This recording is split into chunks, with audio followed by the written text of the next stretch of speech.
माँ त्रिपुर सुंदरी के अन्य भक्त थे राजा कर्णदेव। नमस्कार, मैं हूं आपके साथ आपका अपना आशुतोष वाजपेयी। माँ त्रिपुर सुंदरी हैं माँ महाकाली, माँ महासरस्वती और माँ महालक्ष्मी का संयुक्त रूप। आपने देखना शुरू कर दिया है आपका अपना वीकेआर न्यूज। देवलोक कहे जाने वाले ग्राम तेवर में विराजित हैं माँ त्रिपुर सुंदरी। समस्त संसारिक सुखों को प्रदान करने के लिए साथ ही मोक्ष प्रदान करने वाली हैं माँ त्रिपुर सुंदरी।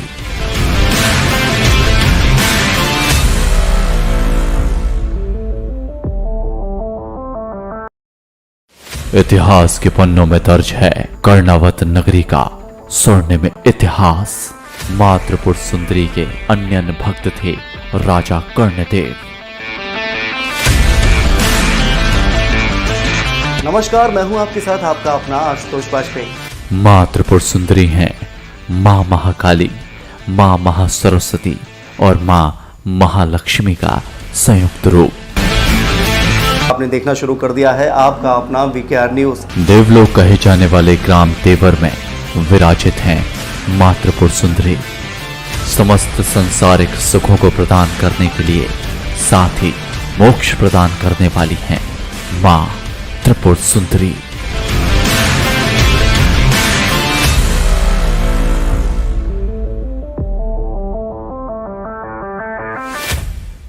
जल्द ही हम आपके समक्ष माँ त्रिपुर सुंदरी से जुड़ी हुई एक ऐसी अनोखी गाथा लेकर आने वाले हैं जिसे जल्द ही आप अपने सोशल मीडिया प्लेटफॉर्म्स के जरिए अपनी अपनी मोबाइल स्क्रीन पर देख पाएंगे। तब तक के लिए बने रहें आप आपके अपने वीकेआर न्यूज के साथ। इतिहास के पन्नों में दर्ज है कर्णावत नगरी का स्वर्णिम इतिहास। माँ त्रिपुर सुंदरी के अन्य भक्त थे राजा कर्णदेव। नमस्कार, मैं हूं आपके साथ आपका अपना आशुतोष वाजपेयी। माँ त्रिपुर सुंदरी हैं माँ महाकाली, माँ महासरस्वती और माँ महालक्ष्मी का संयुक्त रूप। आपने देखना शुरू कर दिया है आपका अपना वीकेआर न्यूज। देवलोक कहे जाने वाले ग्राम तेवर में विराजित हैं माँ त्रिपुर सुंदरी। समस्त संसारिक सुखों को प्रदान करने के लिए साथ ही मोक्ष प्रदान करने वाली हैं माँ त्रिपुर सुंदरी।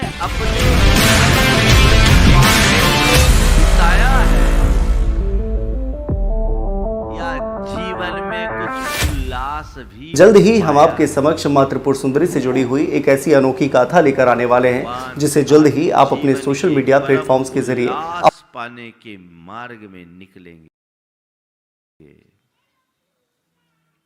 आप सब देखेंगे आज मध्याह्न में रंगारंग कार्यक्रम चलेगा, है ना। लेकिन उस रंगारंग कार्यक्रम में अचानक एक ऐसी तरंग प्रकट होगी जो भगवान को राजपाट वैभव से विमुख करके वन की ओर प्रस्थान करने के लिए प्रेरित करेगी।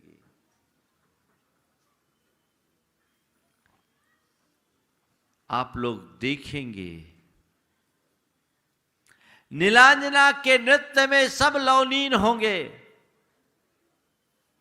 भगवान ऋषभदेव भी कुछ पल के लिए उसमें ही लीन होते दिखाई पड़ेंगे और नीलांजना अपने हाव भाव विलास और लय ताल के साथ अपने नृत्य के रस में सबको लीन करेगी। और इसी बीच बंद करो ये नाच गान। क्या हो गया? सबको अभी इतिहास के पन्नों में दर्ज है कर्णावत नगरी का स्वर्णिम इतिहास। माँ त्रिपुर सुंदरी के अन्य भक्त थे राजा कर्णदेव। नमस्कार, मैं हूं आपके साथ आपका अपना आशुतोष वाजपेयी। माँ त्रिपुर सुंदरी हैं माँ महाकाली, माँ महासरस्वती और माँ महालक्ष्मी का संयुक्त रूप। आपने देखना शुरू कर दिया है आपका अपना वीकेआर न्यूज। देवलोक कहे जाने वाले ग्राम तेवर में विराजित हैं मातृपुर सुंदरी समस्त संसारिक सुखों को प्रदान करने के लिए साथ ही मोक्ष प्रदान करने वाली हैं मां त्रिपुर सुंदरी।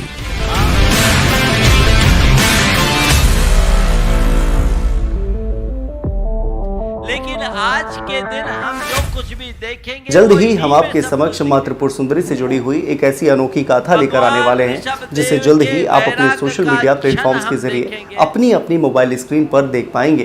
तब तक के लिए बने रहें आप आपके अपने वीकेआर न्यूज के साथ। इतिहास के पन्नों में दर्ज है कर्णावत नगरी का स्वर्णिम इतिहास। मातृपुर सुंदरी के अन्य भक्त थे राजा कर्णदेव। नमस्कार, मैं हूं आपके साथ आपका अपना आशुतोष वाजपेयी। मां त्रिपुर सुंदरी हैं मां महाकाली, मां महासरस्वती और मां महालक्ष्मी का संयुक्त रूप।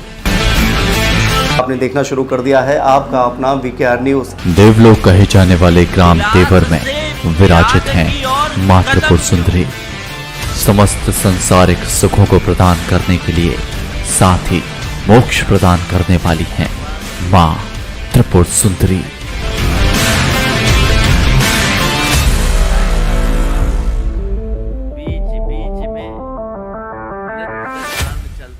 जल्द ही हम आपके समक्ष मां त्रिपुर सुंदरी से जुड़ी हुई एक ऐसी अनोखी गाथा लेकर आने वाले हैं जिसे जल्द ही आप अपने सोशल मीडिया प्लेटफॉर्म्स के जरिए अपनी अपनी मोबाइल स्क्रीन पर देख पाएंगे। तब तक के लिए बने रहें आप आपके अपने वीकेआर न्यूज के साथ। इतिहास के पन्नों में दर्ज है कर्णावत नगरी का स्वर्णिम इतिहास। मातृपुर सुंदरी के अन्य भक्त थे राजा कर्णदेव। नमस्कार, मैं हूं आपके साथ आपका अपना आशुतोष वाजपेयी। मां त्रिपुर सुंदरी हैं मां महाकाली, मां महासरस्वती और मां महालक्ष्मी का संयुक्त रूप।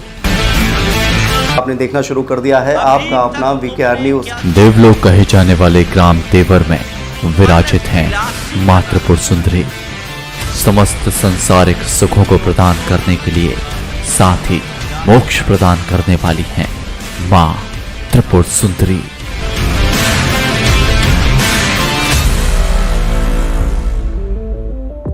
हमारा मन स्वाभाविक रूप से विषयों की ओर जल्द ही हम आपके समक्ष मां त्रिपुर सुंदरी से जुड़ी हुई एक ऐसी अनोखी गाथा लेकर आने वाले हैं जिसे जल्द ही आप अपने सोशल मीडिया प्लेटफॉर्म्स के जरिए अपनी अपनी मोबाइल स्क्रीन पर देख पाएंगे। तब तक के लिए बने रहें आप आपके अपने वीकेआर न्यूज के साथ। इतिहास के पन्नों में दर्ज है कर्णावत नगरी का स्वर्णिम इतिहास। मातृपुर सुंदरी के अन्य भक्त थे राजा कर्णदेव। नमस्कार, मैं हूं आपके साथ आपका अपना आशुतोष वाजपेयी। मातृ काम भोग बंध कहा ए अत्त शुभ लंभो नवरिन सुलहो विहत्तस। तुम्हारे द्वारा जन्म जन्मांतरों में काम भोग और बंध की कथाएं सुनी गई, तुम्हारे परिचय में आया और तुम्हारे अनुभव में भी वे ही आए हैं। अगर कुछ अपरिचित रहा है तो वह तुम्हारे अंदर का तत्व है। यदि कुछ अश्रुत रहा है तो वह तुम्हारे भीतर का तत्व है, और यदि कुछ अननुभूत रहा है तो वह भी तुम्हारे भीतर का तत्व है। आचार्य कहते हैं, परिचय पाना चाहते हो तो उसे उसका पाओ जो आज तक अपरिचित रहा। सुनना चाहते हो तो उसे सुनो जो आज तक अनसुना रहा। अनुभव करना चाहते हो तो उसका अनुभव करो जो आज तक अननुभूत रहा, जिसका आज तक अनुभव नहीं कर सके। उस तत्व को पहचानो। भगवान की भक्ति आराधना करते समय भगवान के आदर्शों के प्रति यदि हमारा ध्यान चला जाए तो जीवन बदल जाए, संपूर्ण जीवन परिवर्तित हो जाए। लेकिन हम लोगों की एक बड़ी कमजोरी है कि भगवान की भक्ति राग में इतने मग्न हो जाते हैं कि बैराग का भाव जैसा दिखना चाहिए वो दिखता ही नहीं। सच्चे अर्थों में प्रभु भक्ति का मतलब क्या है? सच्ची भक्ति वही है जिससे विरक्ति का अंकुर प्रकट हो जाए। भक्ति विरक्ति का बीज है। तुम्हारे हृदय में भाव भक्ति ऐसी जगनी चाहिए कि अब तुम्हें संसार बेकार लगने लगे। अब इस भोग विलास में कोई रास नहीं है, कोई सार नहीं है। प्रभु अभी तक तो अज्ञानी बना था और उस अज्ञानता से प्रेरित होकर के मैं विषयों में लगा रहा।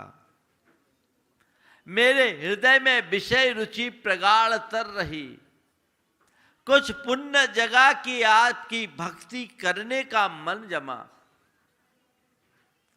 और अब जब आपकी शरण में आया हूं, भक्ति करते करते अब लग रहा है कि सार है तो बस यही है, बाकी सब बेकार है।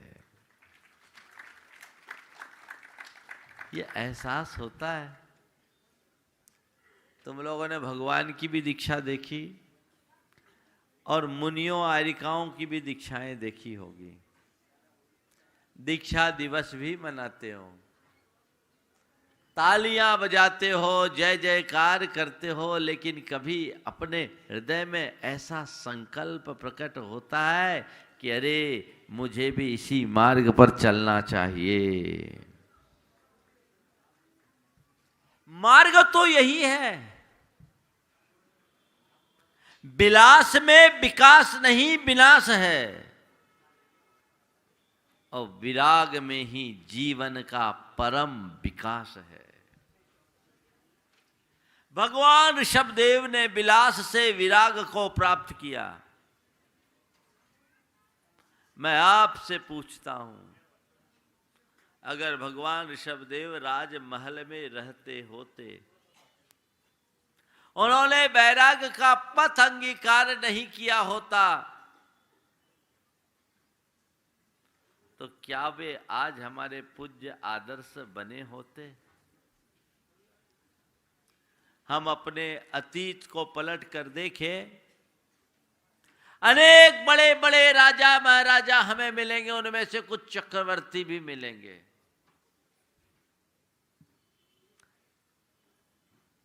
उनमें हम किसी की पूजा नहीं करते। क्यों? उन्होंने राजभोग विलास में ही अपने जीवन को समाप्त कर दिया। उनका जीवन वहीं विनष्ट हो गया। भगवान ऋषभदेव ने विलास को त्याग कर विराग का पथ अंगीकार किया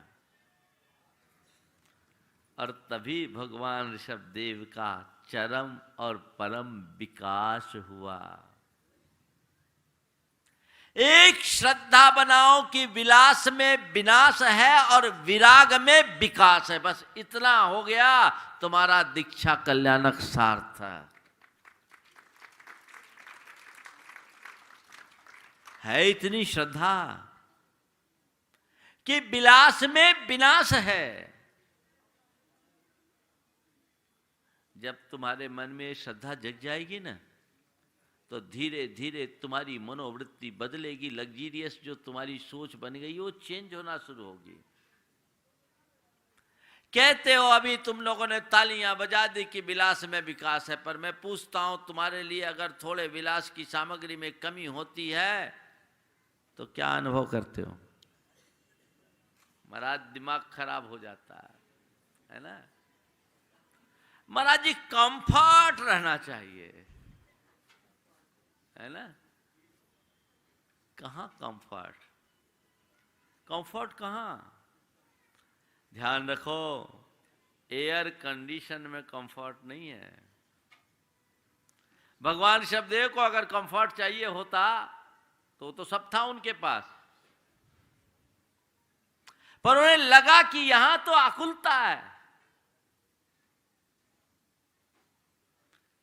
ध्यान रखना, एयर कंडीशन में कंफर्ट नहीं, फेयर कंडीशन में कंफर्ट है।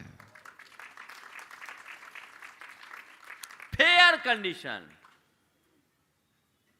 निकल गए। मन में इतनी श्रद्धा भर जगा लो कि अब मुझे अपनी मनोवृत्ति को बदलना है। विलासता बहुल मनोवृत्ति को नियंत्रित करते करते वैराग्योन्मुखी बनना है। अगर इतना बन गया तो तुम्हारे हृदय में संयम और संतोष स्वाभाविक रूप से प्रकट होने लगेंगे। आज लोगों के अंतर्मन में संयम और संतोष जैसे तत्वों का घोर अभाव दिखता है। क्यों?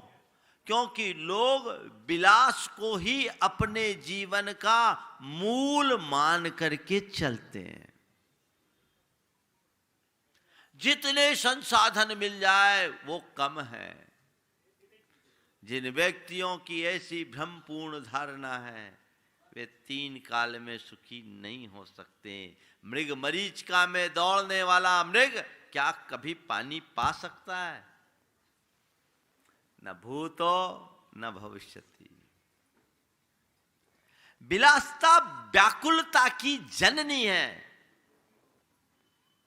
संयम में ही सुख और संतोष का वास है। ये हृदय में जगाओ और तय करो कि आज से मैं अपनी दिनचर्या में बदलाव लाना शुरू करूंगा। अब बहुत ज्यादा आराम तलबी की तरफ मेरी रुचि नहीं रही। पहुंच रही है। सोच अपने अंदर विकसित करो।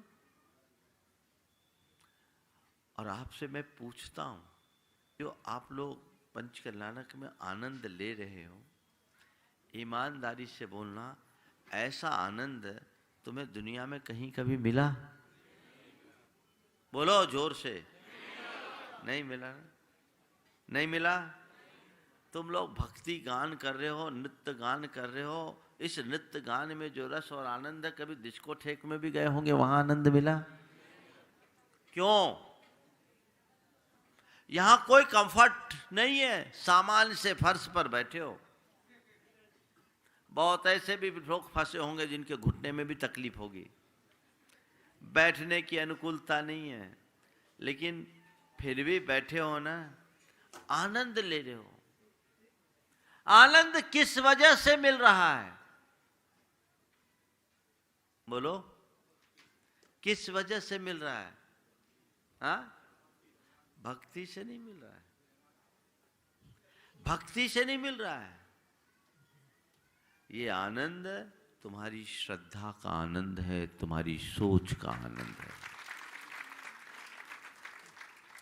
तुमने सोच लिया कि नहीं, यहां मुझे प्रभु से भक्ति करना है, आनंद लेना है, जीवन का रस लेना है, इसमें मेरा हित है, इसमें मेरा कल्याण है। खाना पीना सब छूट गया। यहां तो कोई एसी नहीं है। यहां तो बहुत ज्यादा गर्म कपड़े भी नहीं है तुम लोगों के। एक केवल इनर है और सवेरे 6 सवा 6 बजे आ जाते हो। ठंडी लगती है महाराज? लगती है, पर एहसास नहीं, पता ही नहीं चलता कि कब समय बीत गया। ये एक उदाहरण है कि यदि मनुष्य अपने मन को बदल ले तो उसके लिए दुष्कर कार्य भी सुकर हो सकता है। मन बदल लो। आज जब संयम साधना की बात आती है तो आप लोगों को बड़ा कठिन लगता है,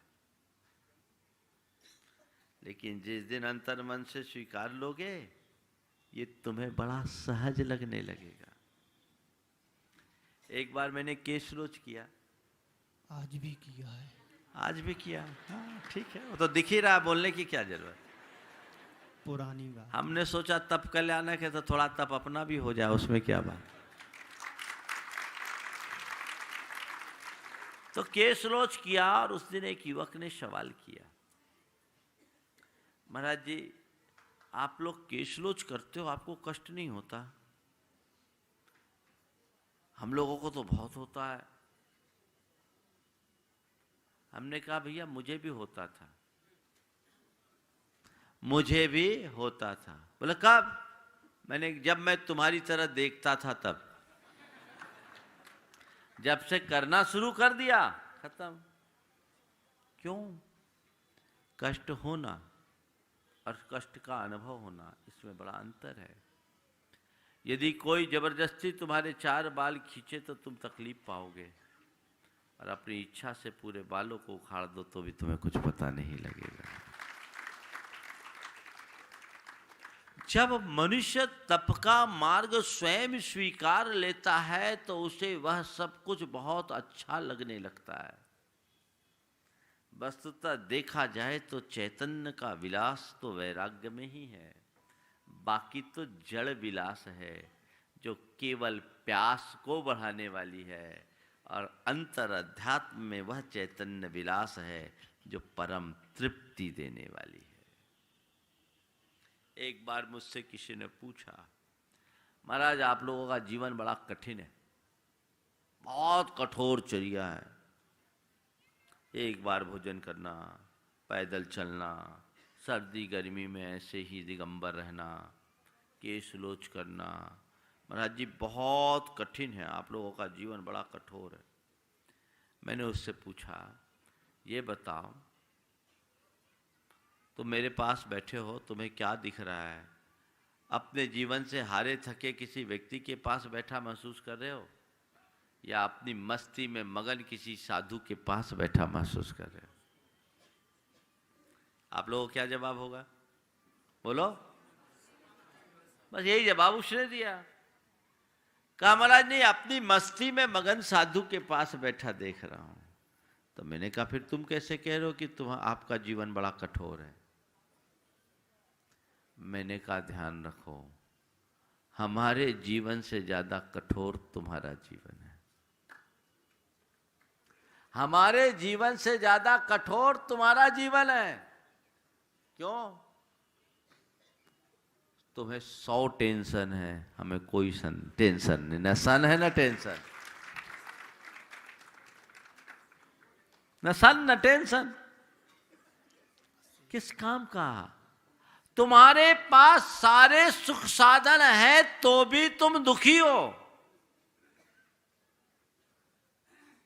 और साधु जन सब सुख साधन छोड़ देते हैं तो भी वे सुखी हैं।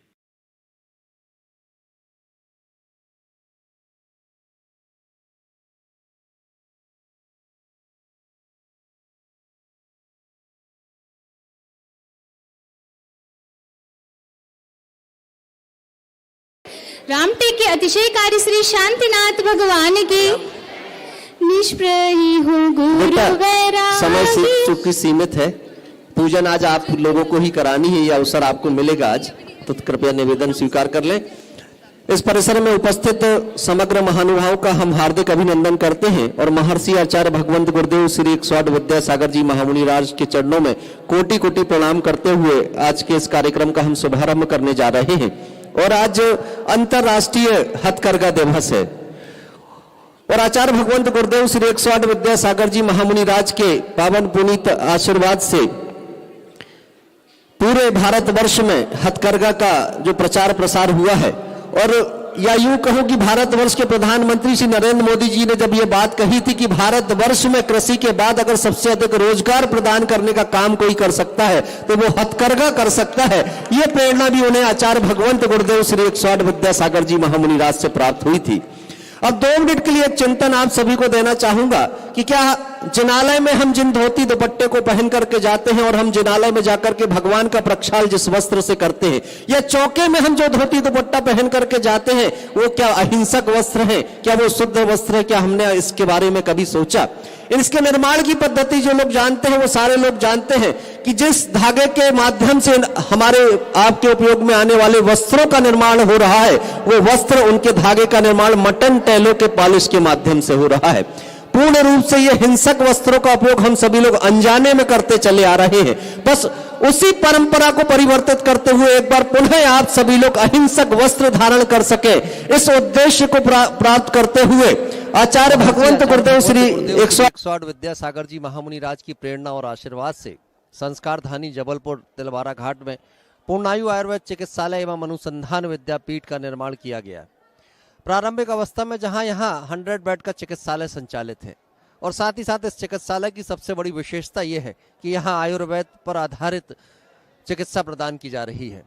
नाड़ी परामर्श, नाड़ी परीक्षण की उस प्राचीन परंपरा को यहां जीवंत किया गया है जो लुप्त होने की कगार पर थी। एक बार पुनः ऐसे वैद्य और आधुनिक आयुर्वेद के शोधों से प्राप्त परिणामों को समाहित करते हुए यहाँ पर जब चिकित्सा की व्यवस्था की गई तो यहाँ के परिणाम बड़े आश्चर्यजनक रहे। यहाँ कैंसर जैसी बीमारियों से लेकर के ऐसी ऐसी असाध्य बीमारियों से लोग अपने आप को रोग मुक्त कर पाए हैं जिसका इलाज उन्हें पूरे भारतवर्ष में कहीं नहीं मिला। आज आचार्य भगवंत का आशीर्वाद हम सबको मिला है। अब ये चिकित्सालय एक बड़े रूप में हम सभी के बीच आने जा रहा है। 100 बेड का ये चिकित्सालय अब 800 बेड के चिकित्सालय में परिवर्तित होने जा रहा है। अब कल्पना तो करें कि 800 बेड का जब चिकित्सालय बनेगा तो कितने बड़े परिसर में ये चिकित्सालय हम सबको दिखाई देगा। पूरे भारतवर्ष की सेवा के लिए अब ये चिकित्सालय बनकर के तैयार होने वाला है।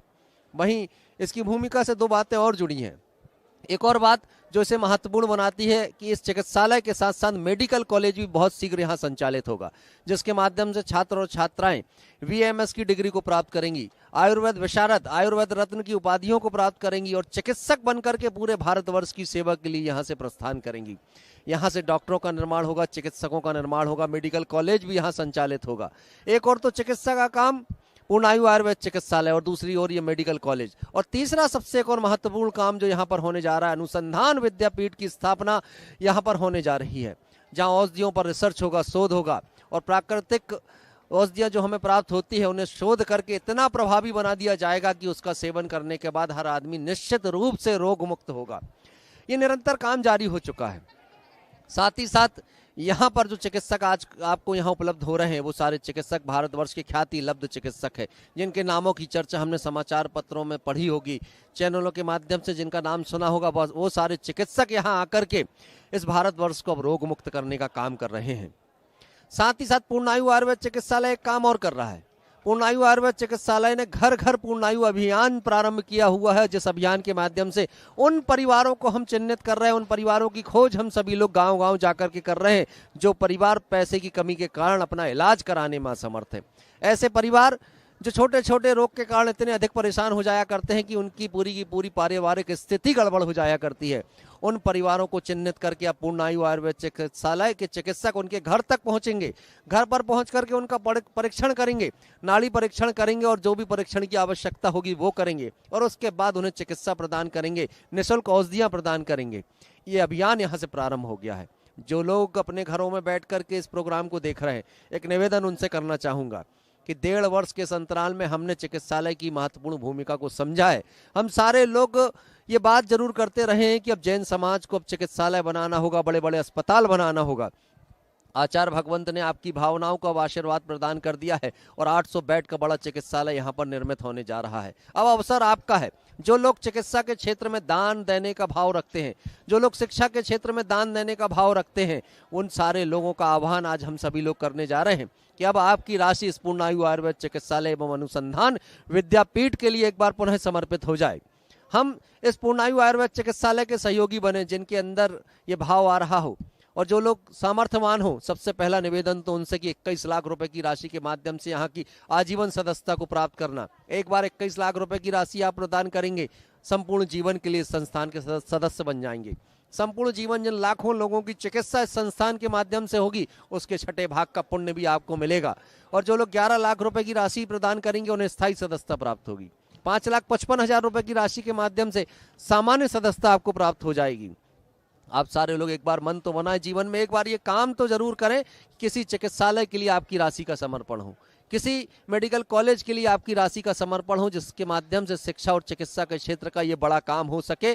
और हम सारे लोग जो भावनाएं घरों में रखा करते थे कि जैन समाज को शिक्षा और चिकित्सा के क्षेत्र में आगे आना चाहिए, अब ये प्रकल्प आपके सामने है, बस आपके सहयोग की आवश्यकता है। आपकी जितनी शक्ति और सामर्थ्य हो, उस सामर्थ्य के अनुसार इस चिकित्सालय के लिए जरूर दान देना। वहीं एक और योजना जो मैंने बताई, घर घर पूर्णायु, कि हम उस असमर्थ वर्ग तक भी पहुंच सके जिन्हें चिकित्सा का अभाव है, उन तक पहुंच करके भी उन्हें हम औषधियां दे सके, उनका परीक्षण कर सके, उसके लिए एक योजना निर्धारित की गई है। आप 1,08,000 रुपए की राशि प्रदान करके ऐसे 100 परिवारों तक निःशुल्क औषधि पहुंचाने का काम कर सकते हैं। तो मेरा निवेदन होगा, जिनकी सामर्थ्य आज 1,08,000 रुपए की राशि देकर के आप सभी लोग 100 परिवारों तक औषधि दान देने का पुण्य संचित करा सकते हैं। एक निश्चित समय सीमा भी निर्धारित है। आप आज घोषणा कराना चाहें आज घोषणा कराएं, राशि देने के लिए वर्ष भर का समय आपके बीच में है।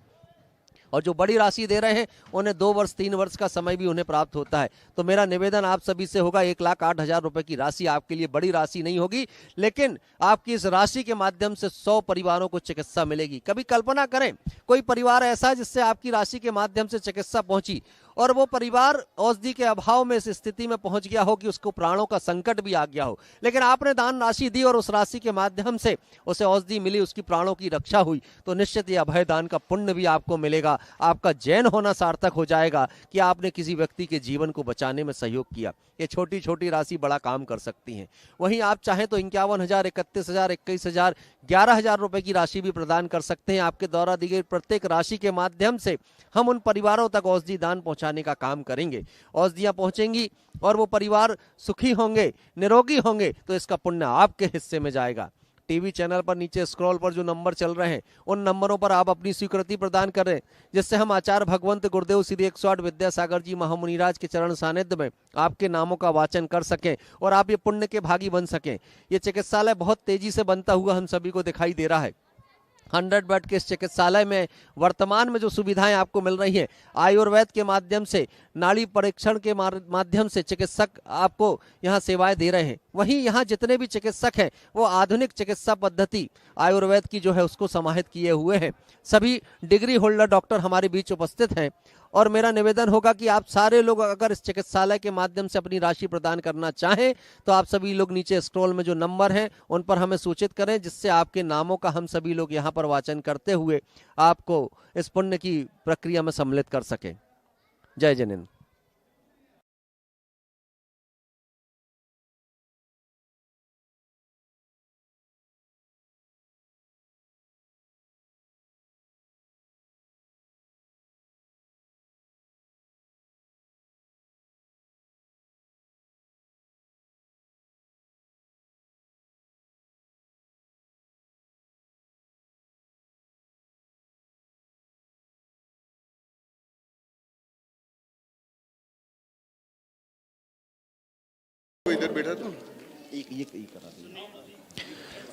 सुनील जी और सविता जी शास्त्र अर्पण करने का सौभाग्य प्राप्त कर रहे हैं और जो भी लोग इस सूची में अपना नाम अंकित कराना चाहें 1 मिनट के अंदर नाम दे देंगे, उसके बाद इस क्रम को हम विराम देंगे।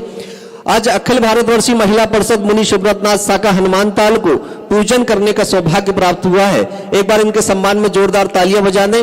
इनकी 2 प्रतिनिधि आ जाएं, आकर कृपया सामने यहां श्रीफल अर्पण करें। श्याम जैन बबलू भैया दीक्षा ज्वेलर्स से और विजय कुमार जी साहिब चिरमिरी से हमारे बीच उपस्थित हैं। मैं उन्हें निमंत्रित कर रहा हूं, कृपया आकर श्रीफल अर्पण करें। साथ ही नीरज जैन, मोना जैन शिवनगर, अखिल मनीषा जैन शांति नगर, वे भी आ जाएं। और इस क्रम को अब विराम देते हुए पूजन के क्रम में हम प्रवेश करने जा रहे हैं। सभी लोग एक साथ गुरु चरणों में नमोस्तु निवेदित करेंगे और पूजन का यह क्रम प्रारंभ होगा। सभी लोग मेरे साथ नमोस्तु निवेदित करेंगे। नमोस्तु गुरुदेव। और रामटेक प्रतिभा स्थली की छात्राओं को आज पूजन कराने का अवसर मिलेगा, कृपया वे पूजन का क्रम प्रारंभ कराएं। जबलपुर के 1008 श्री आदिनाथ भगवान की, रामटेक के अतिशयकारी श्री शांतिनाथ भगवान की जय। आचा निर्मोही हो गुरु वैरागी हो, तुम ही मेरे दर्पण हो, स्वप्नों को तेरे पूरा करने जीवन मेरा अर्पण हो, जीवन मेरा अर्पण हो। बोलिए 108 श्री आचार्य गुरु श्री विद्यासागर जी महाराज की। मन सुना है गुरुवर, एक बार तो आ जाओ, जीवन की पहेली को तुम ही सुलझा जाओ। आह्वान करे हम सब गुरुवर, तुम आ जाओ, हम भक्तों की नैया गुरु पार लगा जाओ। ओम ह्रूम अष्टोत्तर शताचार्य श्री विद्यासागर जी महामुनीन्द्रेभ्यो अत्र अत्र अत्र अप्तर संभोषयति आवाहनम् अत्र तिष्ठ तिष्ठ ठठ स्थापनम् अत्र मम सन्निहितो भव वसन्निधिकरणम्। बहु कष्ट सहन करके इस भव में आया था, फिर अपनों ने ही मुझे भव सिंधु में डाला था। जब वृद्ध हुआ यह तन कर्मों से हारा था, मझधार में थी नैया गुरु तुमने तारा था। ओम ह्रूम अष्टोत्तर शताचार्य श्री विद्यासागर महामुनीन्द्रेभ्यो जन्म जरा मृत्यु रोग विनाशनाय जलम निर्वपामिति स्वाहा। लख 84 योनि मैं भटक रहा हूँ, मैं अपनी ही उलझन में अब अटक रहा हूँ मैं। अब चंदन सम गुरुवर शीतल बन जाऊँ मैं, गुरुवर की पद रज को भव भव में पाऊँ मैं। ओम ह्रूम अष्टोत्तर शताचार्य श्री विद्यासागर महामुनीन्द्रेभ्यो संसार ताप विनाशनाय चंदनम निर्वपामिति स्वाहा। शतवीक्षित जीवन में समता कैसे पाऊं, पर तत्व को तज कर मैं निज में ही रम जाऊं। अक्षय निधि को पाने मैं दर दर भटका हूँ, गुरु रज आश्रय पाकर अक्षय पद पा जाऊं। ओम ह्रूम अष्टोत्तर शताचार्य श्री विद्यासागर महामुनीन्द्रेभ्यो सर्वेषाम् अक्षय पद प्राप्ताय अक्षतान् निर्वपामिति स्वाहा।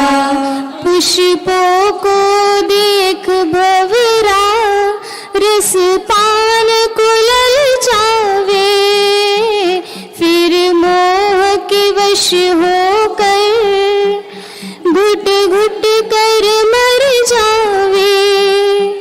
जिन्हें धर्म की बगिया में रत्न त्रय पुष्प खिले, गुरु शरण में आया हूँ मम काम स्वभाव नशे। ओम ह्रूम अष्टोत्तर शताचार्य श्री विद्यासागर महामुनीन्द्रेभ्यो सर्वेषाम् कामबाण विध्वंसनाय पुष्पम निर्वपामिति स्वाहा। 56 भोगों से भी मन तृप्त न हो पाया, नए नए पकवानों में मेरा मन है ललचाया। अध्यात्म का रस पीने चरणों में आया हूँ, शुद्धा रोग नशाने को नैवेद्य में लाया हूँ। ओम ह्रूम अष्टोत्तर शताचार्य श्री विद्यासागर महामुनीन्द्रेभ्यो सर्वेषां क्षुधा रोग विनाशनाय नैवेद्यम निर्वपामिति स्वाहा। अपनों की मोह में मैं मोह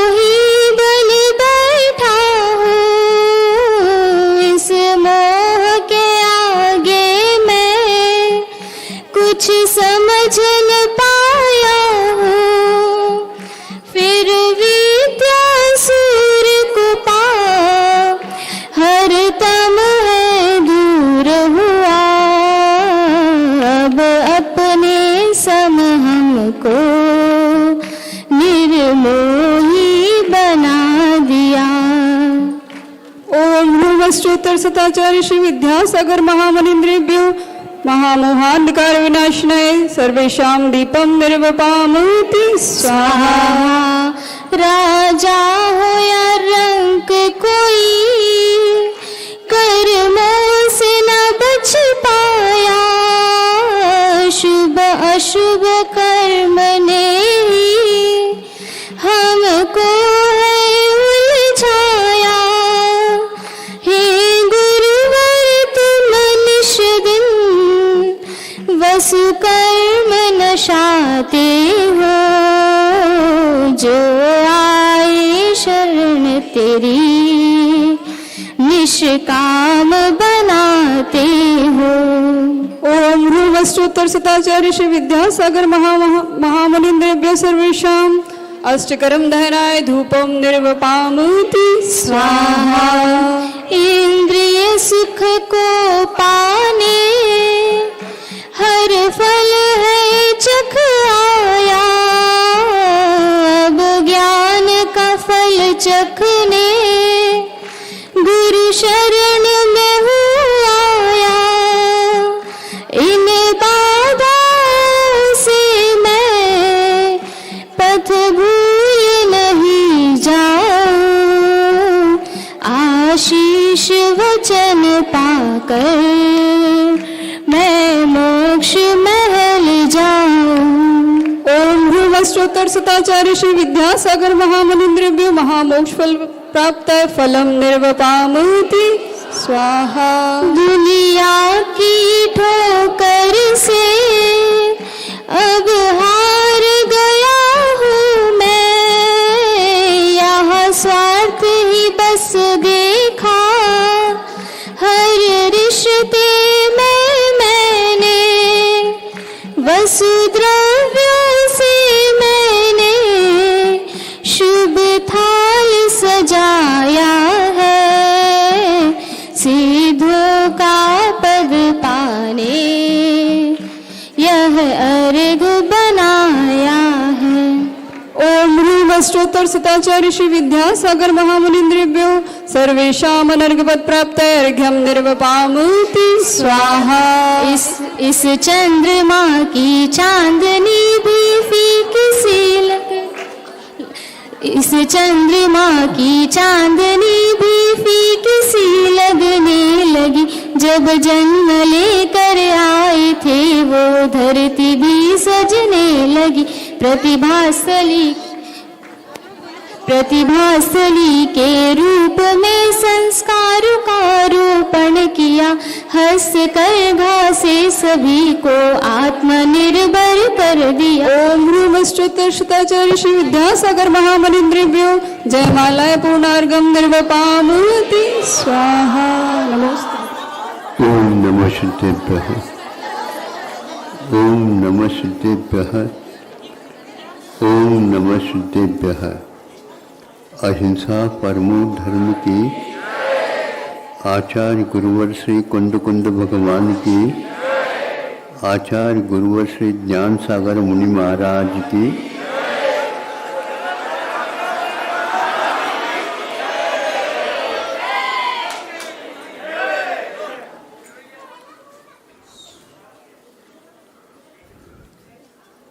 विश्व में सभी लोग प्राय करके किसी न किसी पहनाव से अपने आप को सुरक्षित करते हैं। पहनाव का मतलब आपके वस्त्रादि लिए जाते हैं, चाहे शाकाहारी हो चाहे मांसाहारी हो, दोनों में यह वस्त्रों का प्रचलन चलता है।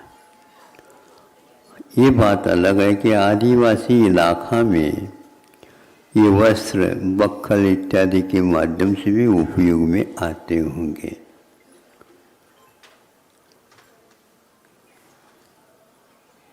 आहार चाहिए तो उसमें मांसाहार भी लोग करते हैं, आहार चाहिए तो शाकाहार का भी उपयोग होता है। ये तो स्वीकारना ही है कि मांसाहार का प्रचलन भी अनादिकाल से था, लेकिन बचपन से नहीं था। उत्पन्न होते ही मांस खाता हो ऐसा कोई भी जीव नहीं है, एकाध अपवाद बात अलग है। वस्त्र के बिना भी कुछ दिन वह घूमता रहता है, लेकिन आहार के बिना नहीं। भारत में हमेशा हमेशा इस तथ्य को नज़र में रख कर के शाकाहार का प्रचार प्रसार हमेशा हमेशा किया, या वस्त्रों के माध्यम से अथवा भोजन पानी इत्यादि के माध्यम से। तो अब ये प्रश्न उठता है, विश्व में सबसे ज़्यादा मांसाहारी हैं, तो शाकाहार से क्या मतलब होता है, उसका क्या प्रयोजन है? आप पढ़िए, इतिहास पढ़िए और आज का जो जीव विज्ञान है आदि उसका भी अवलोकन कर लीजिए। फिर इसके उपरांत उसके सेवन करने के उपरांत तो परिणाम निकलता उसके बारे में भी अध्ययन कर लीजिए। विश्व में जितने भी देश हैं उन सब देशों ने ये तय कर लिया है, मांसाहार की अपेक्षा से शाकाहार के माध्यम से बुद्धि बहुत अच्छी चलती है।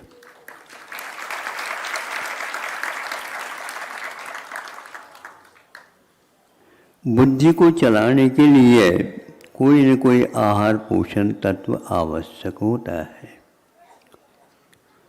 तो उन लोगों का कहना है कि जो मांसाहार का समर्थन करते हैं वो कहते हैं कि इसमें जो तत्व मिलते हैं वह तत्व अन्यत्र नहीं मिलते।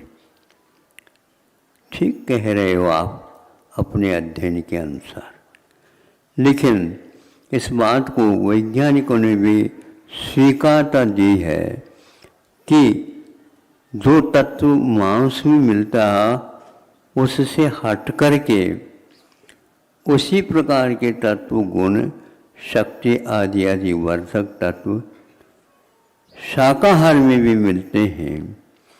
और इससे भी ज़्यादा महत्वपूर्ण तो यह है उसकी बुद्धि के बारे में सोच विचार करते हैं तो बहुत ही आगे बढ़ जाते हैं। यहाँ केवल शाकाहार के अर्थ केवल खान पीन से नहीं और विशेष सूक्ष्म है। शाकाहार में भी कौन से लेने योग्य है और कौन से नहीं लेने योग्य है, इसका यदि बारीकी के साथ अध्ययन होता है तो कल एक सांसद जी आए थे, शायद संभव यही के इसी कार्यकाल में, यही के कार्यकाल है वो। हाँ, तो किसी एक व्यक्ति ने उन्हीं के साथ जो आए थे उन्होंने कहा कि महाराज ये शाकाहारी है और विशेष रूप से स्वयं बताएंगे, हाँ महाराज हमारे घर की परंपरा के अनुसार, खानदानी परंपरा के अनुसार हम क्षत्रिय होते हुए भी मांस तो लेते ही नहीं, किंतु हम लहसुन प्याज का भी उपयोग, ताली बजाना हो तो अच्छे सभी लोग पूछो, सोचना चाहिए। लोकसभा में जा करके आपके हित की बात करने वाले लहसुन और प्याज आदि आदि का भी सेवन नहीं करते। ऐसे कई सांसद हमारे पास हैं। तो तामसिकता यह बुद्धि के ऊपर अटैक करती है मुख्य रूप से। उसका भी परहेज किया जाता है। तो बल्कि यूँ कहना चाहिए बचपन से कोई भी लहसुन और प्याज नहीं खाता, जैसे शराब का पेय नहीं करते और मांस का भक्षण नहीं करते, तो ये भी आपको विस्मय होगा। जो सिंह होता है, दहाड़ता है, व्याघ्र होता है, चीता होता है, ये सारे के सारे भयंकर मांसाहारी प्राणी माने जाते हैं। किंतु बचपन से क्या खाते पीते हैं ये सोचेंगे। सुन रहे हो? हाँ। तो बचपन से क्या खाते पीते पूछा जाए, अपनी माँ का दूध ही पीते हैं। आपको विस्मय होगा सुन करके, दूध पीना तो किसी का पी ले, नहीं, अपने ही माँ का दूध पिएंगे ताकि जीवन के अंतिम क्षण तक वह तत्व उनमें बने रहे। ये प्राण के रूप में परिवर्तित होकर के उसको जीवन के अंतिम क्षण तक अपने काम देते रहते हैं। इसलिए तामसिकता और मांसाहार आदि से दूर रहने का एक प्रकार से उपदेश दिया जाता है। और 7-8 वर्ष तक तो गरिष्ठ आहार का भी त्याग करा करके और हल्का फुल्का आहार का ही सेवन विशेष निगरानी के साथ बच्चों को कराया जाता है। ऐसे कोई तत्व न पहुँचे इनको जो जीवन में बुद्धि के लिए और शरीर के लिए हानिकारक हो। ये सारी निगरानी पहले रखी जाती थी, लेकिन आज पश्चिमी हवा ने ऐसा मानसून ले आए तो हमेशा वह बरसता रहता है, गरजता कम है, और वह हमेशा हानिकारक तत्वों को ही आपको प्रदान करता रहता है। इससे बचने के लिए इन 2 वर्षों में अनेक वैज्ञानिकों ने स्वीकार कर लिया है कि हमें शाकाहार को छोड़ करके अन्य कोई भी मांसाहार का सेवन नहीं करना चाहिए। स्वयं ने ही इसको स्वीकार किया है।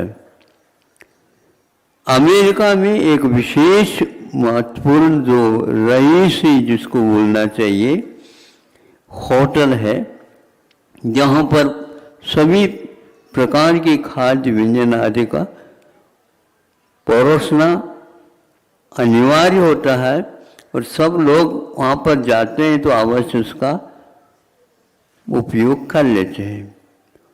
सुना है उस होटल के मालिक ने भी इस हाहाकार से अध्ययन करके यह निर्णय लिया कि हमारे इस होटल में शाकाहार के सिवाय और कोई मांसाहार का उपयोग नहीं किया।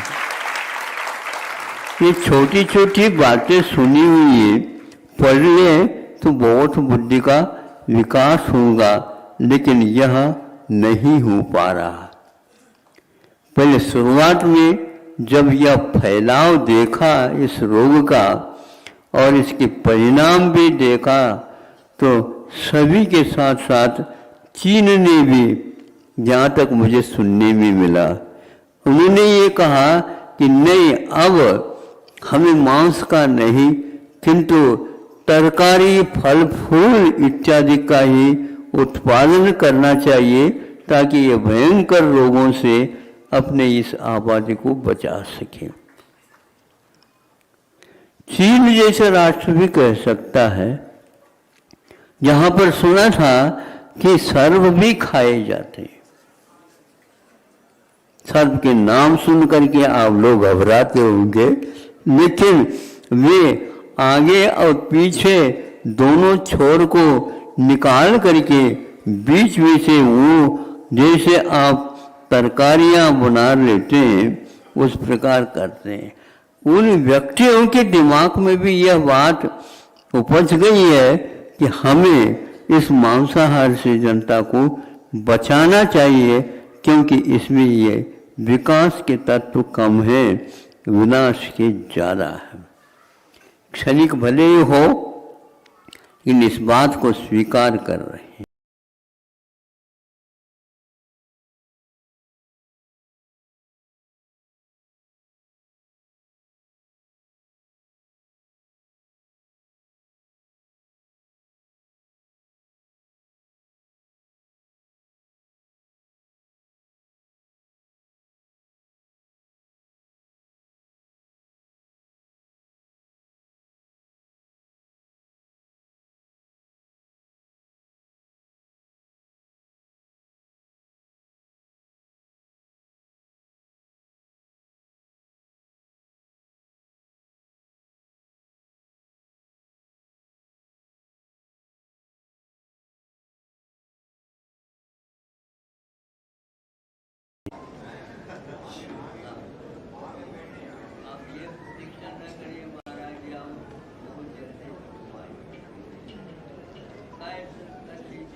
तो ये कह रहा था कि जितने भी पशु पक्षी हिंसक भी हो, किंतु अपनी संतान को वे उस मांस से बचा करके उस प्रकार का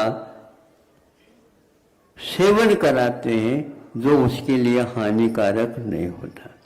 एक सूक्ष्म बात मैं आपके सामने रख रहा हूं। कुछ पक्षी ऐसे होते हैं वो विशेष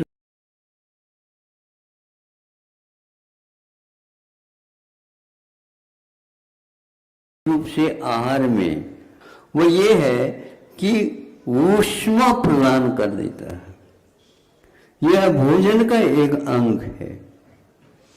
ऊष्मा का अर्थ यह है कि वह अंडा दे देता है पक्षी, और दो कोई भी अंडे हैं, उस अंडे के ऊपर अवश्य वहां बैठ जाता है और इसके माध्यम से उसे वह तत्व पहुंचाता है जो जीवन के अंतिम क्षण तक उसके पर मैंने पंखों में काम करती रहती है। यह विज्ञानी ने, किंतु सिद्धांत ग्रंथों में भी इसका उल्लेख है। आप लोग अपनी दृष्टि को थोड़ी सी ऊष्मा युक्त बनाइए और अपने बच्चों को देखा करें। उसके माध्यम से वह अवश्य कभी भी अपने जीवन काल में नेत्र ज्योति से कमजोर नहीं होगी। आज तो जन्म से ही चश्मा लग रहा, महाराज जन्म से नहीं, भीतर से ही लेकर के आ रहे। क्यों? वहीं से नंबर प्रारंभ हो गया। जैसे बच्चों को 365 पार करने के उपरांत अंक मिलते हैं, नंबर मिलते हैं, किंतु आपके यहाँ संतान जो आ रहा वो पेट में ही नंबर लेकर के आ जाता। क्या करेंगे आप बताओ? अब विद्यालय जाने की कोई आवश्यकता नहीं, नंबर तो पहले से मिल रहा है। कमजोर इस प्रकार होता चला जा रहा है।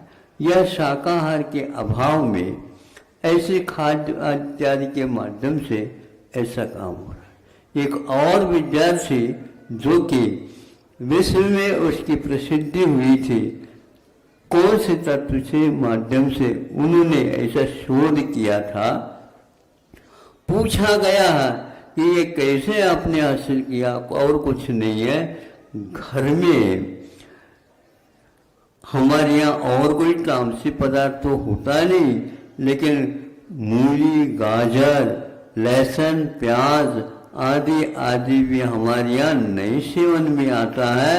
उसी का परिणाम है विश्व में प्रसिद्ध जो एक प्रकार के चिकित्सा का केंद्र है अमेरिका में, उसमें उस तरफ से मांग आई थी उसके पास। और वह कहता है कि मैं सब कुछ करने के लिए तैयार हूँ, लेकिन ये ध्यान रखो हम अमेरिका में जा करके आकर के ये कार्य नहीं कर सकेंगे, क्योंकि वहाँ की वायु का परिणाम अलग है। यहाँ पर बाहर जो है यही ठीक है, हाँ यहाँ पर प्रबंध यदि करते हो मैं अवश्य इस बात को सेवा देने के लिए तैयार हूँ। उसका विषय क्या था? उसका विषय यह था कि बुरे से क्रिमिनल कोई भी कार्य करता है सभी प्रकार से, तो उसके दिमाग में कौन से ऐसे तत्व है जिसके माध्यम से इस प्रकार की क्रूरता करता है, उसमें कारण क्या क्या हो सकता है। तो उसने ये कहा था कि उसमें यह लहसुन और प्याज भी एक प्रकार से बाधक होते हैं। इसके शोध करने के लिए मुझे इससे मदद मिली, और यह मदद एक प्रकार से हमारे घर में परिवार के लोग हैं उन्होंने किया था। वह विश्व में पहले नंबर में आया था।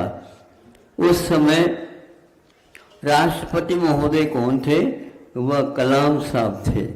उन्होंने कहा, अरे मुझे तो 80 वर्ष लगे वैज्ञानिक होने में, तुमने तो चतुर्पन में ही वैज्ञानिक कह रहा है। मुझे बहुत गौरव है कि यह इस प्रकार के आज भी संतान के हित के बारे में सोचा जा रहा। आप लोग क्या सोच रहे हैं? विदेशी साहित्य पढ़ने से यह काम नहीं चलेगा। अब दूसरी बात हम आपके लिए कहना चाहते हैं, आचार्य कुंद देव ने क्या कहा, आचार्य अन्य जो है शास्त्रकार ने क्या कहा, वह बहुत सूक्ष्म विषय है। वह यह है कि कुंद कहते हैं मांसाहार तो करना दूर की बात है, मांस को छूना भी नहीं चाहिए। छूने के उपरांत भी उसके संस्कार घंटों में महीनों तक रह सकते हैं और आपके लिए वह अटैक कर सकते हैं। ये कहाँ लिखा? प्रवचन सार में लिखा। इसलिए मुनि महाराज श्रमणों को उन्होंने आगाह किया है कि यह चीज यदि रहती है इसको पहले दूर से आप त्यागो, नहीं तो उसको छुओ ही नहीं, अंतराय करके आ जाओ, क्योंकि उसका एक भी तत्व अपने लिए नहीं आना चाहिए। छूने से भी करोड़ों जीवों का वध होता, ऐसा कहा है। इसलिए अपने यहाँ जो दूध का विधान है, उस दूध के विधान में भी वह शाकाहारी कब तक बना रहता है, वह मांसाहारी के समान कब बनता है, इसका भी उल्लेख मिलता है। उन तत्वों से बचने के लिए हम लोगों के लिए आदेशित किया गया है। वह अंतर मुहूर्त यदि दूध गाय के स्तनों से निकला हुआ है तो उसको अंतर मुहूर्त के भीतर सेवन करो, और उसको प्रासुक यानी सेवन करने योग्य बनाना चाहते हो तो एक उसमें लिए थोड़ी सी गर्माश पैदा करो, यानी उसको गर्म कर लो। आप तो सब कुछ गर्म कर लेते हो, माथा भी गर्म कर लेते हो, लेकिन दूध को इस ढंग से गर्म नहीं करते हो। एकदम पीना नहीं, पहलवान वाले पी ले। बच्चों को कभी भी सीधे दूध उतार के नहीं पिलाते, उसमें थोड़ी सी पानी, फिर इसके उपरांत उसको गर्म करना, फिर बाद में पहुंचाना, ताकि उसके लिए हानिकारक ना हो। तो सभी पशु पक्षी, हिंसक और अहिंसक सभी लोग संतान के लिए एक साथ आहार नहीं देते, किंतु वह सर्वप्रथम तो अपना ही दूध पिलाती है माँ, फिर इसके उपरांत दूसरे नंबर में गैया का नंबर आता है। समझ में आ रहा? गौशाला में बैठे हो, गौशाला चलाते भी हो, हैं? चलाते हो, लेकिन उसके महत्व को समझने का प्रयास करो। इतना ही मैं समझता हूँ आज कि वस्त्र के ऊपर यदि मटन टेलर नाम का जो पॉलिश है अनिवार्य हो जाता उन धागों के सूतों के ऊपर, अब वह कब तक उसने अपना संस्कार रखता है मैं नहीं कह सकता, क्योंकि वह हमेशा हमेशा उसके साथ बना रहता है। सूक्ष्म से सूक्ष्म एक अंतिम उदाहरण दे करके, क्योंकि आप लोगों को उदाहरण के माध्यम से याद रखने की सुविधा हो जाती है और हमें प्रवचन में सुविधा हो जाती है। वह यह है कि चरस होता, चरस जो किसान दो बैलों के माध्यम से, किसी के माध्यम से, आज तो यंत्र चालू हो गए, मशीन आ गए, किंतु पहले ऐसा चलता था, किंतु वह चरम का होता था। उसके पानी को पीने से पहले सभी लोग मना करते थे। हम उसको देख के मना के इतने कितने पवित्र और सफेद और स्वच्छ साफ पानी आ रहा, पीने में क्या नहीं। वहां उस चरस से संबंध रख करके पानी आ रहा है, इसलिए हमारे भीतर उसका एक भी कण पहुंच सकता है, भयानक रोग पैदा कर सकता है। भयंकर रोग जो हो रहे हैं आप लोगों के लिए, यह यही विदेशी भोजन के कारण ऐसा हो रहा। अब यदि आपको अपने आप से बचाना चाहते हो कोरोना जैसे महारोगों से, तो शास्त्रकारों की बात समझ में आना चाहिए और उसी प्रकार पूर्व में जो आहार की विधि चलती थी उस प्रकार ले आएंगे, क्योंकि यह आज हथकरघा का आप लोगों ने कहा था कि आज दिवस है, एक ही दिवस नहीं होता है।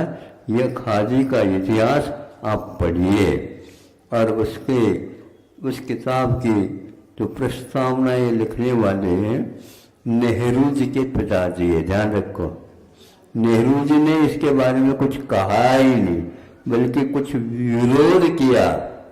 उन्होंने अपने इन पंक्तियों के माध्यम से अपने पिताजी के मौलिक सिद्धांत को ही विरोध के विषय बनाया था। ये ध्यान रखना, पश्चिमी शिक्षा का ये परिणाम है। अहिंसा परमो धर्म।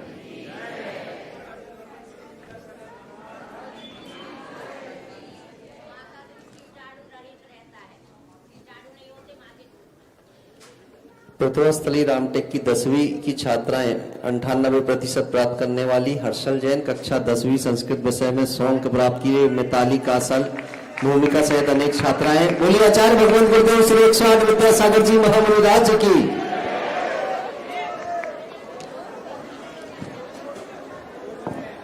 जेके जैन साहब, अन्यम जैन, सार्थक जैन दिल्ली वालों ने पूर्णायु आयुर्वेद चिकित्सालय के लिए 21,000 रुपए राशि घोषित की है। उन्हें बहुत बहुत साधुवाद। और जो निवेदन जरूर आप सभी से करूंगा, चिकित्सा और शिक्षा के क्षेत्र में काम करना ये बड़े पुण्य से मिला करता है। और हम सारे लोग अंदर ये भाव तो सदैव रखते रहे हैं कि कहीं अस्पताल का निर्माण हो, कहीं किसी मेडिकल कॉलेज का निर्माण हो, तो हम चिकित्सा और शिक्षा के क्षेत्र में दान देने के लिए तैयार हैं। तो अवसर आपके बीच अब आ गया है। अब आह्वान आप सभी का है, अब आमंत्रण आप सभी को है कि आप सारे लोग भले एक छोटी राशि समर्पित करें। आपकी राशि भले 11,000 की हो, 21,000 की हो, या 1,08,000 की हो, या मैं कहूं कि 21 लाख की आप आजीवन सदस्यता प्राप्त कर रहे हो। भावनाएं आपकी है, आप जो राशि समर्पित करना चाहें, लेकिन जिन कानों तक ये आवाज पहुंच रही है, आज कोई भी आदमी इस चिकित्सा और शिक्षा के क्षेत्र के दान के पुण्य से वंचित ना हो। भले राशि आपकी कुछ भी हो, लेकिन आपका नाम यहाँ से उल्लेख जरूर होना चाहिए। और आप जो भी राशियां यहाँ घोषित करेंगे, नीचे स्क्रॉल में नंबर चल रहे हैं, इस स्क्रॉल के नंबरों पर जब आप बात करके अपने नाम हम तक पहुंचाएंगे, प्रेषित करेंगे, तो 2 दिनों तक आपके नामों का वाचन यहां से लगातार होगा। आचार्य भगवंत के चरणों से आपके नामों का हम उल्लेख करते हुए टीवी चैनल के माध्यम से जन जन तक आपकी इस घोषणा को पहुंचाएंगे कि आप वो पुण्यशाली श्रावक है जो समय आने पर पीड़ित मानवता की सेवा के लिए खड़े हुए हैं। आप वो राष्ट्रभक्त आदमी हैं जिन्होंने इस वैश्विक परिस्थितियों को ध्यान में रखते हुए चिकित्सालय में अपना दान देकर के मानवता को रोग मुक्त कराने का काम किया है। आपका छोटा सा दान और संकल्प ये कि ये बड़ा संस्थान पूरे भारत और पूरे विश्व को रोग मुक्त करने का अभियान चला रहा है। जो इस संस्थान के दरवाजे तक आएगा वो रोग मुक्त होकर के रहेगा। कितनी बड़ी से बड़ी असाध्य बीमारियां हों, कितनी से बड़ी बड़ी वो बीमारियां जिनकी चिकित्सा भारतवर्ष में कहीं ना मिले, पूर्णायु आयुर्वेद चिकित्सालय उन सारे रोगों का इलाज करने के लिए तैयार है। उन असाध्य रोगों से आपको मुक्त करने के लिए यहाँ के चिकित्सक तैयार हैं। बस आप एक काम जरूर करना कि अब इस चिकित्सालय को आर्थिक रूप से मजबूत बनाने का काम आपको करना होगा। आपके द्वारा दी गई ये छोटी छोटी राशियां इस चिकित्सालय को इतना समृद्ध बना दें कि हम पूरे भारत और पूरे विश्व की सेवा कर सकें। 800 बेड का विशाल चिकित्सालय यहाँ पर निर्मित होना है, मेडिकल कॉलेज निर्मित होना है, अनुसंधान विद्यापीठ रिसर्च सेंटर यहाँ पर स्थापित होना है। ये सारे काम तभी संभव है जब आपकी भावनाएं एक आकार लें। आपकी भावनाएं अब हमें आपकी राशियों के माध्यम से प्राप्त हों। आपकी दान राशियां ही इस संस्थान को ये विराट रूप दे पाएंगी। मैं तो ये निवेदन करूंगा, आप तो अपनी राशि प्रदान करें ही करें, आपके मित्र रिश्तेदारों को भी इस बात के लिए कहें कि कभी आपके घर में आपके बच्चे का जन्मदिन हो या आपके घर में किसी की सालगिरह हो, तब इसे मनाने का सबसे अच्छा तरीका बस एक ही है, आप पूर्णायु आयुर्वेद चिकित्सालय में दान दे करके अपनी स्थिति को स्मरणीय तिथि बना दें, जिससे आपकी राशि चिकित्सा और शिक्षा के क्षेत्र में समर्पित हो सके। आपकी राशि के माध्यम से कोई व्यक्ति अपने जीवन को निरोगी जीवन के रूप में व्यतीत कर सके, और संभव हो सका तो हो सकता है आपकी राशि ऐसी व्यक्ति को औषधि के रूप में मिलेगी कि उसके जीवन की रक्षा होगी। निश्चित वो व्यक्ति जीवन दान को पाएगा तो अभय दान का पुण्य भी आपको मिलेगा। और हम सभी लोग जो जीव दया की बात किया करते हैं, हम सारे लोग जो प्राणी मात्र की रक्षा की बात किया करते हैं, वो आपकी इस राशि के माध्यम से संभव हो सकती है। कि आपने भले 11,000 और 21,000 की राशि यहाँ प्रेषित की, लेकिन उन परिवारों तक ये राशि पहुंच गई जिन्हें जीवन पर संकट आ गया था औषधि के अभाव में। उन व्यक्तियों तक अगर आपकी राशि के माध्यम से दवाई पहुंचती है तो निश्चित मान करके चलना कि ये पुण्य आपके ही हिस्से में जाएगा, कि आपने अपने जीवन में कम से कम ये बड़ा काम तो किया, किसी आदमी के जीवन को बचाने का काम आपने किया। आपका जैन होना सार्थक हो जाएगा, आपका श्रावक होना सार्थक हो जाएगा। तो पुनः पुनः निवेदन कि आपकी जितनी शक्ति और सामर्थ्य हो, उस सामर्थ्य के अनुसार आप सभी लोग पूर्णायु